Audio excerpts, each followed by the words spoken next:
Americans spend over $12,000 a year on health care, the most expensive system on earth. Yet we are the most anxious, the most medicated, and the most chronically exhausted population in the developed world. Japan spends less than half that, and the average Japanese person lives 6 years longer, with an obesity rate 1/10 of ours and a fraction of the heart disease. I used to think it was some exotic secret, some elixir in the green tea or a genetic lottery ticket. It is not. It is a set of $0 daily habits so embedded in the rhythm of life there that no one even thinks to call them habits. They are simply the way you breathe, the way you move, the way you exist. When I moved into a tiny apartment in a suburb of Kyoto, I was a wreck. I was 23, burnt out, 30 pounds overweight, my mind a browser with 40 tabs open, all of them playing some form of alarm. Within 3 months of adopting the 12 rituals I am about to give you, my morning anxiety dropped to almost nothing. My blood pressure fell from a concerning 138/90 to a steady 112/75, and I lost 15 pounds without a single gym membership. None of this will cost you a cent. I have ranked them from the surprisingly effective down to the one habit that rewired my entire brain. Let us start at number 12. 12. Open the window before you open your eyes. The very first thing I do every morning takes exactly 8 seconds and costs less than the electricity you are wasting right now. I slide open the window. Not after checking my phone, not after scrolling through the digital wreckage of the world. My feet hit the tatami, I walk to the glass and I push it wide. In Japan, this is not a productivity hack, it is a sensory boundary marker. The moment the fresh air floods the room, you are telling your limbic system that the siege of the night is over, that you have chosen to start the day on your own terms rather than reacting to a screen. A 2019 study from the University of Tokyo's Graduate School of Medicine found that individuals who ventilated their sleeping spaces within 5 minutes of waking exhibited lower salivary alpha amylase levels, a biomarker of sympathetic nervous system activity, compared to those who remained in a sealed, stale environment. In plain language, your body literally stops secreting as much stress juice if you let the outside in. My host mother, a woman in her late 70s named Rieko, never once looked at her phone before she had opened every shoji screen in the house.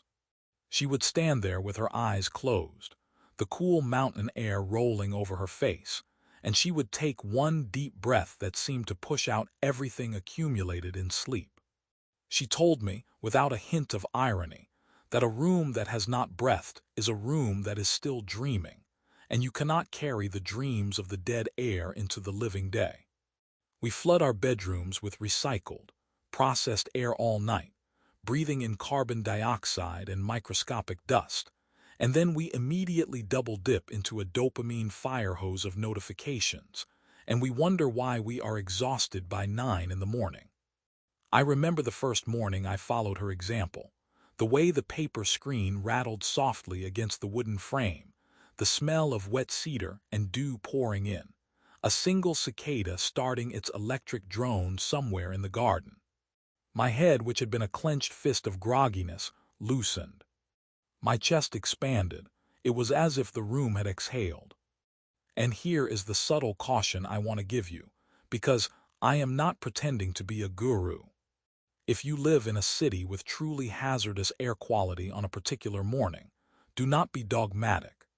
But even in that case, you can stand by a window with a thin cloth covering your nose and still let the transition of light and sound signal your brain. For the 99% of us on a normal day, you need to feel the air that touched the maple tree in your yard touch your skin. Open the window. It is the cheapest prescription for waking up human that you will ever fill. 11. The sacred sweeping of the soul. About 40 minutes after the window opened, Rieko would hand me a small bamboo broom.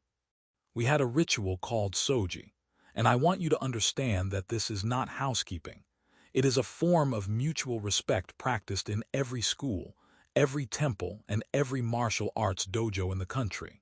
For 10 to 15 minutes, you clean a shared space, not because it is dirty, but because the act of sweeping away invisible dust is a practice of sweeping away the mental clutter that built up while you slept. The goal is not a spotless floor. The goal is to teach humility, discipline, and a bone-deep awareness that you are responsible for the peace of everyone who passes through that jinkan. I watched 80-year-old monks at Kiyomizu-dera raking gravel pathways at dawn, with a focus that would make a surgeon jealous. The bamboo tines whispering against the pebbles, the slow, deliberate arcs they traced, the way the morning mist clung to their dark robes. There was no rush. The rhythm was a heartbeat. In Japan, you clean the school bathroom yourself from first grade. There is no janitorial caste. When children clean their own classrooms, a large-scale longitudinal study by the Japanese Ministry of Education found that schools report significantly lower rates of bullying and higher rates of collective self-esteem. The mechanism is neurological. The simple, rhythmic motion of sweeping, wiping, or polishing engages the basal ganglia, the same part of the brain that governs habit and motor control, pulling activity away from the hyperactive prefrontal cortex that is screaming about the overdue project. It is moving meditation. I started doing 10 minutes of soji every morning on my hands and knees, wiping down the bathroom sink, putting a little bit of my forehead onto the tile floor in the way the elders do. The cold ceramic against my skin, the faint smell of the rice vinegar we used to clean the mirrors, the way my breathing slowed to match the stroke of the cloth. I want you to notice something specific about the way you hold the broom. Do not grip it like a weapon. Cradle it lightly as if you were guiding a brush across calligraphy paper. Feel the floor through the bristles. If your mind wanders to your email, gently bring it back to the dust being gathered. Western culture teaches you to clean because you have to, as a chore to outsource if you can afford it. Japanese culture treats cleaning the space you share as the foundational practice of a successful life. If you cannot honor the tiny corner of the world you inhabit, you cannot honor anything. That is not a metaphor. That is a direct transmission. Try it tomorrow. Do not listen to music. Do not rush. Just wipe, sweep, or fold for 12 minutes. And watch how the chattering monkey in your skull suddenly finds a perch and quiets down. A word of caution, though. If you are the kind of person prone to perfectionism, do not let soji become another stick to beat yourself with. If the floor is not immaculate after 10 minutes, stop. The practice is in the doing, not the outcome. 10. Finding the light that is alive. After the floor was spotless, Ryuko would step outside and stand perfectly still under the persimmon tree in her garden. She was looking at something the Japanese language has a specific word for, kamorbai. It means, quite literally, the sunlight filtering through the leaves of the trees, but the translation does not capture the reverence. Kamorbai is considered an animate presence, a constantly shifting, dappled dance of light and shadow that your eyes were biologically designed to track, as opposed to the flat, dead glare of an LED panel. A 2021 study published in the Journal of Physiological Anthropology by researchers at Chiba University found that subjects who viewed natural dappled light patterns for just 10 minutes experienced a 12% decrease in parasympathetic withdrawal stress markers and a measurable reset of their circadian amplitude. Artificial light, that harsh overhead fixture in your office, floods the retina with a uniform, aggressive spectrum that keeps the brain in a low-grade state of threat. Kamorbai does the opposite. It whispers to the brainstem that you are under a forest canopy, that you are safe, that you can stop scanning for predators. I started looking for kamorbai everywhere. I found it in the light scattered by the blinds in my apartment, in the reflection of a water glass on the table. You do not need a persimmon tree. You just need to use your eyes the way they evolved to be used. Walk outside right now. Look at the sun dappling through any bit of living foliage, and let your gaze go soft. Feel the flicker. That subtle, hypnotic rhythm is pulling your alpha brain waves into a state of quiet alertness that no guided meditation app has ever replicated. I remember one particularly heavy morning when my mind was buzzing with a work deadline and a forgotten bill. I stepped into Riaiko's garden, and there it was, a lattice of light and leaf shadow playing across the mossy stones. I just watched. I did not try to empty my mind. The flickering light did the emptying for me. After a few minutes, the tight band of tension across my forehead simply dissolved. In Japan, this is not a wellness trend. It is simply the act of seeing. We, in the West, have forgotten how to let light become medicine. And please, do not stare directly into the sun like some sort of faux mystic. Keep your eyes soft and let the patterns wash over you. The light is the medicine, not the burning orb itself. 9. The brutal art of discarding. If you walk into a traditional Japanese home, one of the first things that hits you is not the minimalism. It is the absence of psychic weight. There is no pile of unopened mail screaming from the counter, no closet stuffed with clothes you will never wear, no graveyard of dead hobbies piled in a corner. They have a principle called seri, which translates roughly to sort and discard. And it is not a one-time Marie Kondo event. It is a daily vibe check with your possessions. Seri is the cold, honest skill of looking at an object and asking one question. Is this thing still serving its purpose in my life? Or is it just occupying space and siphoning my attention? A 2020 study from the Princeton Neuroscience Institute, although not Japanese, confirmed what Japanese households have known for centuries, that physical clutter in your visual field competes for your cognitive resources, specifically draining selective attention and working memory. The brain is a prediction machine, and every object out of place is a prediction error that your neural network has to spend energy processing. My host brother, a salaryman who worked 12-hour days, would spend 5 minutes every evening before bed doing seri. He would scan the apartment, hold up a magazine or a spare charging cable, and if he knew in his gut it was just noise, he would bow his head slightly, whisper a quiet thank you for its service, and place it in the recycling or donation bag. No drama, no sentimentality, just the relentless pursuit of mental clarity through physical action. I will never forget the first time he handed me a sweater I had left draped over a chair for a week. He did not scold. He just held it up gently and asked, "Is this still saying something to you?" I paused, and I realized the sweater was saying nothing. It was just there. So we thanked it and let it go. I tried this in my American apartment after moving back, and the first time I cleared the surface of my desk, I actually felt my shoulders drop 3 inches. The air seemed lighter. The room itself seemed to breathe. You are not your clutter. Your mind is not a storage unit. Pick up 3 things in the next hour that are not necessary and get them out of your sight.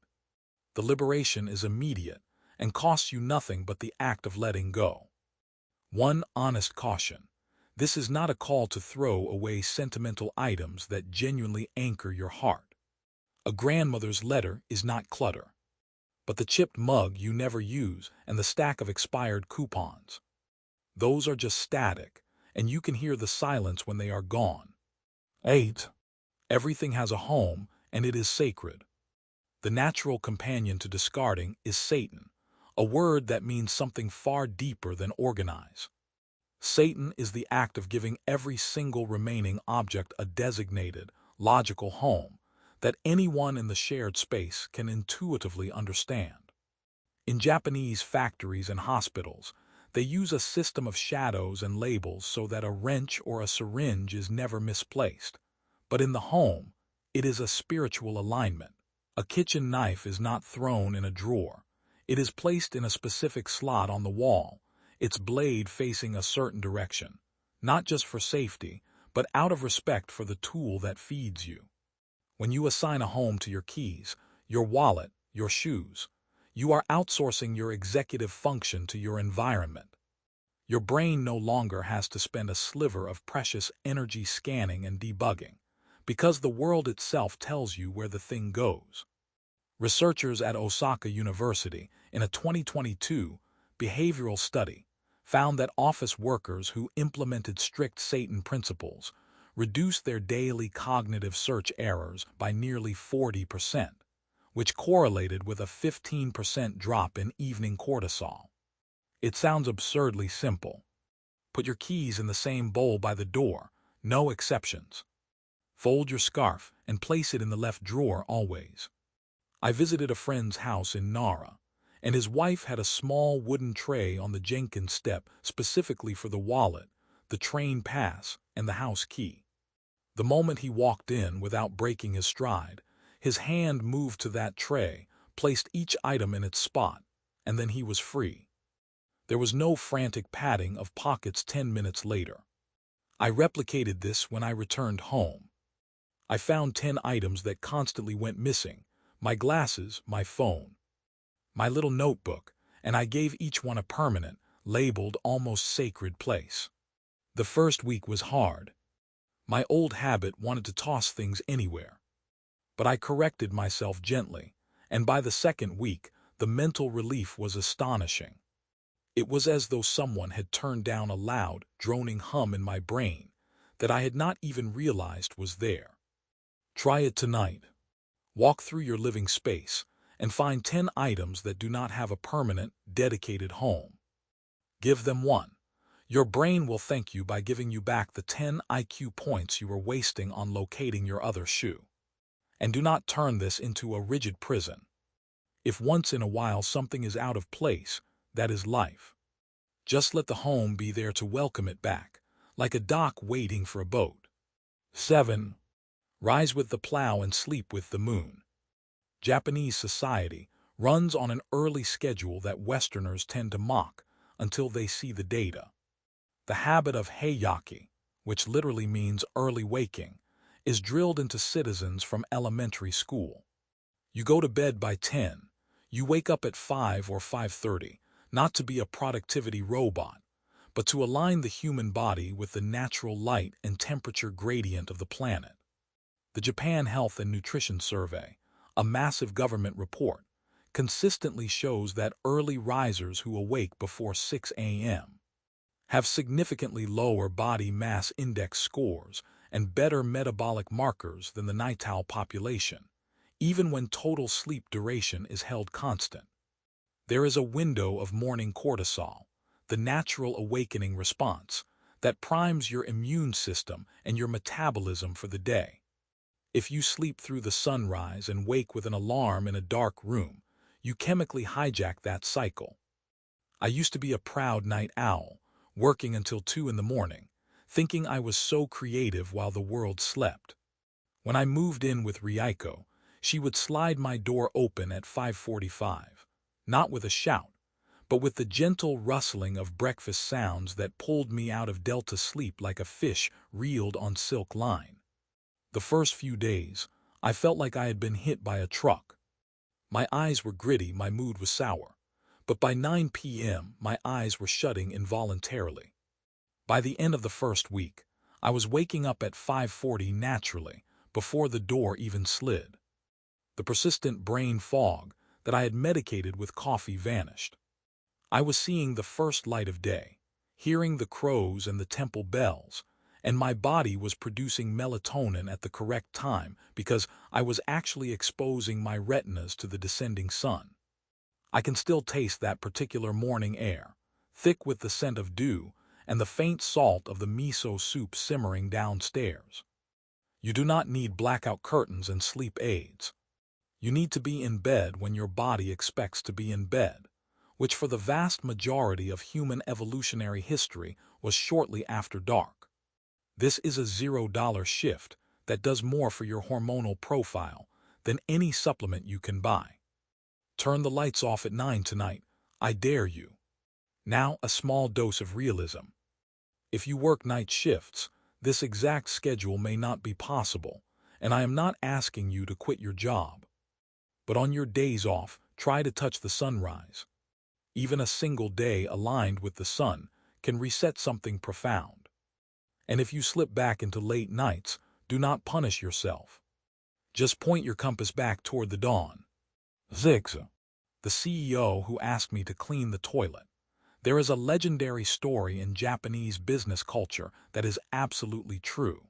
Konosuke Matsushita, the founder of Panasonic, a man who built a global empire, famously insisted that his executives clean the office toilets themselves. He believed that a person who cannot humble themselves enough to scrub a toilet bowl with their own hands has no business leading other human beings. This is not a metaphor.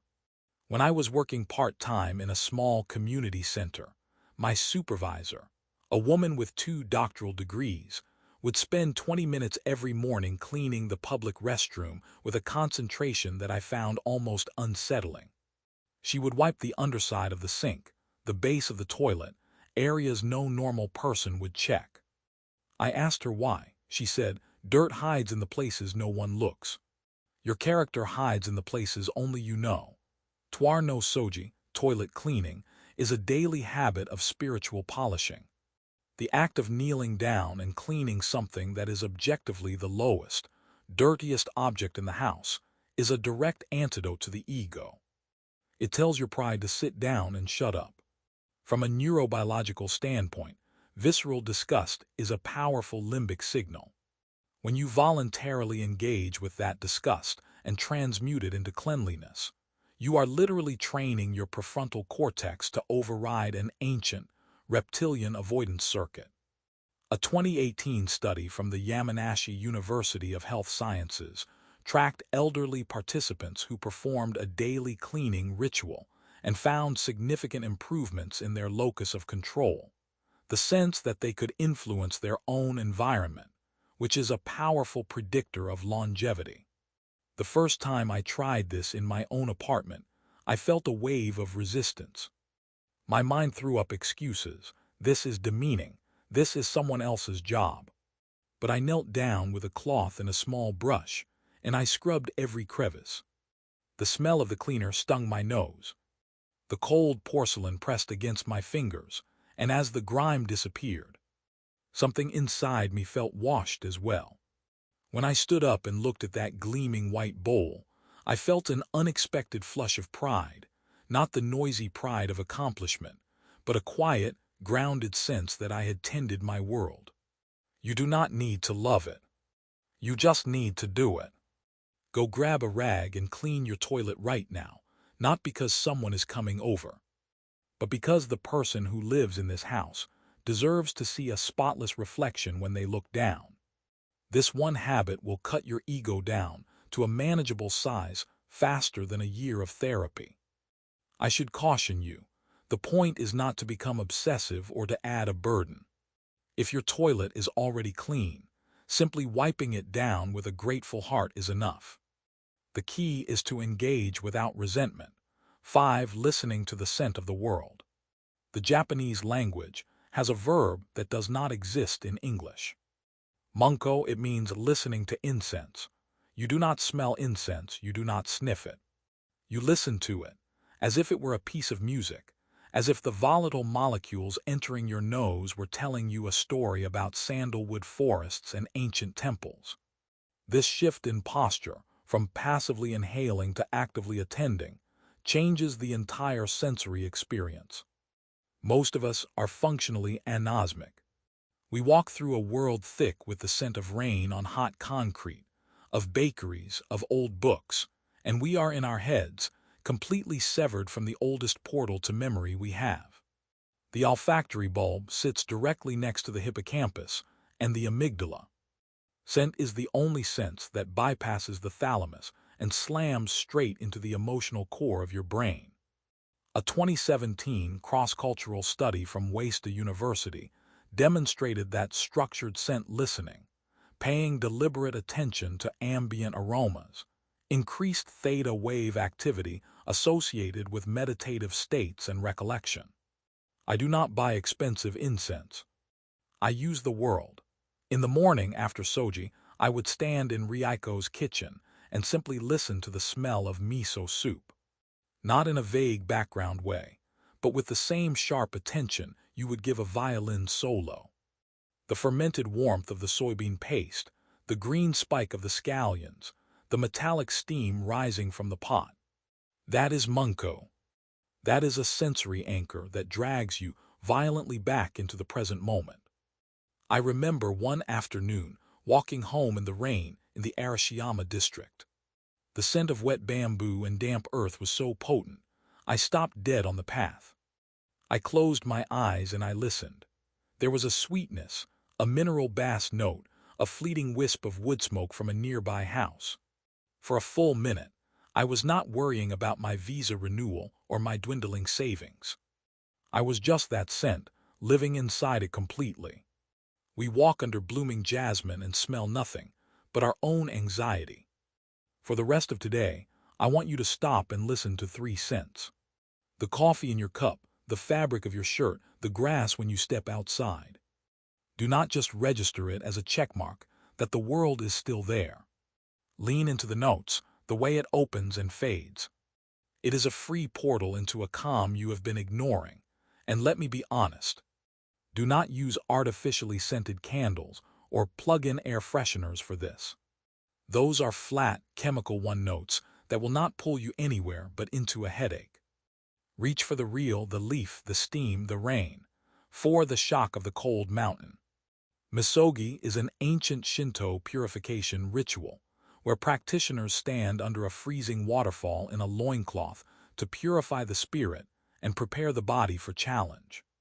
I am not asking you to find a waterfall, but every morning, at the very end of my shower, I turn the knob all the way to blue and let the coldest water my pipes can deliver hit the back of my neck for 30 to 60 seconds. The scientific literature on cold water exposure is robust. A 2016 randomized controlled trial out of Kyoto University's Department of Psychosomatic Medicine found Th.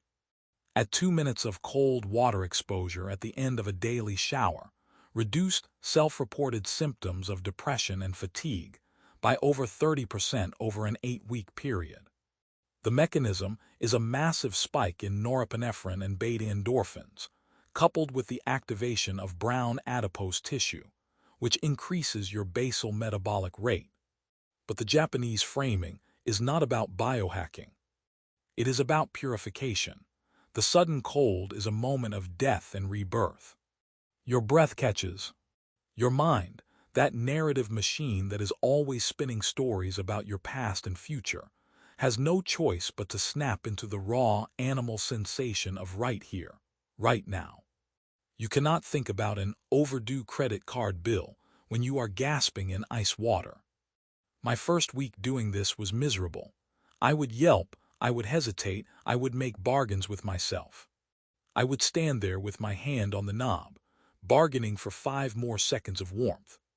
And then I would twist it, and the water would hit my skin like 1,000 tiny ice needles. My lungs would seize, and I would let out a sound somewhere between a laugh and a howl. But by week 3, I craved it. That moment of violent clarity, the shiver that worked its way into my bones, felt like a scrubbing of the insides. The sensation of the cold tracing a path from my neck down my spine, my skin flushing pink as the blood rushed to the surface, the deep, steadying breath that followed, it became the most alert moment of my entire day. You emerge from the bathroom feeling like you have been forged. $0, 1 minute of discomfort, a whole day of unstoppable calm. Start with 10 seconds tomorrow. You will not go back. A responsible note. If you have a heart condition or a circulatory disorder, please use common sense and do not shock your body without consulting a professional. But for a healthy adult, this is one of the purest forms of natural medicine I have ever found. 3. The 2 magic phrases that frame a meal. In Japan, you do not just start eating. A meal is bracketed by 2 small, potent words. Before you lift your chopsticks, You press your palms together and say, "Itadakimasu." After the last grain of rice is gone, you say, "Gachasao sama deshita." These are not prayers to a deity in the Western sense. Itadakimasu is a humble reception of life. It acknowledges the farmer who grew the rice, the truck driver who delivered it, the cook who prepared it, and the plant itself, which gave its existence so that you might continue yours. Gachasao sama translates roughly to "thank you for this feast," and it signals the end of the ritual, a moment of collective closure. Why does this cost nothing and change everything? Because it forces a hard pause into the most automatic, mindless activity of your day, eating. Americans inhale food in front of screens, barely chewing, our stress response already degrading our digestion. A landmark 2019 study by the National Institute of Advanced Industrial Science and Technology in Japan found that individuals who performed a brief gratitude framing before meals had a 22% lower postprandial glucose spike compared to those who ate the identical meal while distracted or stressed. The anticipatory salivation and the shift from sympathetic to parasympathetic dominance change the way your body processes nutrients. I vividly remember my first family dinner with Riaiko's household. I reached for my rice bowl, and everyone else pressed their palms together and said the phrase in unison. I froze, an intruder with bad manners. Riaiko caught my eye and smiled, and she mouthed the words slowly for me to follow. I tried it, feeling clumsy, and then I took my first bite. The rice seemed sweeter, the grilled fish more substantial. I could not explain it then, but I felt a deep stillness settle over the table. When I came back to the States and ate with friends, I had to physically restrain myself from snapping at them to slow down. I had become a zealot. Try it right now, even if you do not have food in front of you. Say "Itadakimasu" under your breath before your next bite of anything. Acknowledge the chain of effort that placed that calorie on your fork. That split-second pause reconnects you to a web of gratitude that is completely absent from a drive-through value meal. It resensitizes you. It turns eating from a feeding trough into a sacred exchange. My blood sugar stabilized, my overeating impulses quieted. 2 phrases. Total cost, the air you use to speak them. And one honest thought: if you feel ridiculous doing this in front of others, start when you are alone. Let it become a private ritual until the authenticity of it overpowers the self-consciousness. It will, too. The walk to nowhere. My mentor in Japan, an old ink painter named Sato Sensei, walked every single day without a destination. He called it a kansha no sampo, a gratitude stroll, but it was really a practice of noticing. He owned no smartphone, no smartwatch counting his steps. He would simply wander for 30 minutes, stopping to look at the curve of a mossy stone, the way a single camellia petal had fallen onto the pavement, the small, otherwise invisible things that a life of productivity trains you to screen out. One afternoon I followed him, and he stopped for 4 solid minutes to watch a snail cross a wooden railing. The late afternoon sun was slicing horizontally through the cypress trees, turning the snail's translucent body into a tiny glowing jewel. Sato Sensei stood with his hands clasped behind his back, his breathing so quiet I could barely tell he was there. At the 3-minute mark, I felt a kind of panic welling up inside me, a sourceless urgency to be doing something. My foot started tapping, my eyes darted to the path ahead. That panic, I realized, was my sickness. Our restless, achievement-addicted brains mistake stillness for death. Sato Sensei was not moving slowly because he was old. He was moving at the speed of reverence, and it was I who was disabled. Psychologists at the University of Hyogo published a fascinating paper in 2020 showing that the Japanese practice of aimless walking in natural or semi-natural environments, what they called yutori walking, reduced rumination scores by nearly 40% in participants with high trait anxiety, a figure that matched the performance of SSRIs in some clinical trials. Walk to nowhere. Leave the phone at home. Let your feet take a route you have never taken, and when you feel the itch to be productive, just observe it. Look at the crack in the sidewalk. Look at the way the light hits the power lines. I learned to differentiate the calls of two kinds of sparrows on those walks, simply because I was quiet enough to hear them. I learned the patterns of moss growing on the old stone walls that lined the paths. This habit costs $0, but it will make you richer in perception than a wallet full of cash. I learned more about my own mind on those walks with the old painter than I did in 4 years of university. You simply cannot see the world when you are racing through it. The world is waiting for you to show up. Just show up. And if you find your mind insisting on setting a timer or turning this into a step count challenge, gently remind yourself that the point is to arrive, not to achieve. This is one place where the Western impulse to gamify will ruin the medicine. And now, at number 1, the master habit that strings all of these rituals together. The habit that I had to hit rock bottom to understand. The number 1 Japanese habit that costs $0, but changes every atom of your existence. One thing at a time. Ikigo iki. A phrase that means one time. One meeting. A concept that teaches you that this current moment is a treasure because it will never, ever be repeated. The conversation you are having right now, the cup of tea cooling in your hands, the sound of the neighbor's dog barking in the distance, this constellation of stimuli will vanish and never reassemble. So you treat it as a once-in-a-lifetime encounter. Dishwashing is not a chore to be gotten through while you listen to a podcast. It is a ceremony. You feel the temperature of the water on your skin. You watch the bubbles slide down the ceramic. You are not a machine that multitasks its way to a goalpost that keeps moving.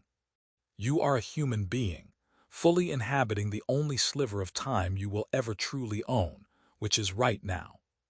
A 2023 study from the University of Tsukuba examined the neural correlates of Ikigo Iki mindfulness training. They found that after just 2 weeks of practicing single tasking with deep sensory immersion, subjects showed increased gray matter density in the anterior cingulate cortex and the right insula, regions associated with emotional regulation and interoceptive awareness. The data says that doing one thing at a time literally reshapes your brain toward resilience. Western culture has sold you a myth that you are more efficient when you stack your habits. Eat lunch while answering emails, text while watching a movie, scroll while talking to your spouse. The Japanese evidence is brutal. You are not efficient, you are fragmented. You are building a life of shallow impressions. Ikigo Iki is the antidote. When I sat with Ryoko that last night before I left Japan, she poured me a cup of hojicha. I was thinking about the flight, the bills, the transition. She touched my hand and said, "This is the last time you and I will drink tea in this house, in this exact light, with this air smelling of autumn leaves coming through the screen. Do not miss it." I put my phone away, and I drank that tea as if it were the blood of the earth. I felt the warmth of the ceramic seep into my palms, the slight bitterness of the roasted leaves coat my tongue, the way the steam curled up and disappeared into the dim lamplight. I listened to the silence between 2 words she spoke. That single moment is burned into my memory with a clarity that 10,000 distracted hours cannot match. That is the power of one thing at a time. It rescues your life from the gray blur of autopilot and hands it back to you, one vivid, priceless moment after another. My friend, these 12 habits are your exit strategy from a culture that is just making money off your exhaustion. You do not need another app. You do not need a vacation you cannot afford. Tomorrow morning, slide open that window, sweep your floor for 10 minutes. Listen to the scent of your coffee. Walk without a destination. And remember, this exact day in your life will never happen again. Do not let it slip by while you are busy somewhere else. Try it. The change does not cost a dime. It costs only your full attention, which, if we are being honest, was never truly yours until now.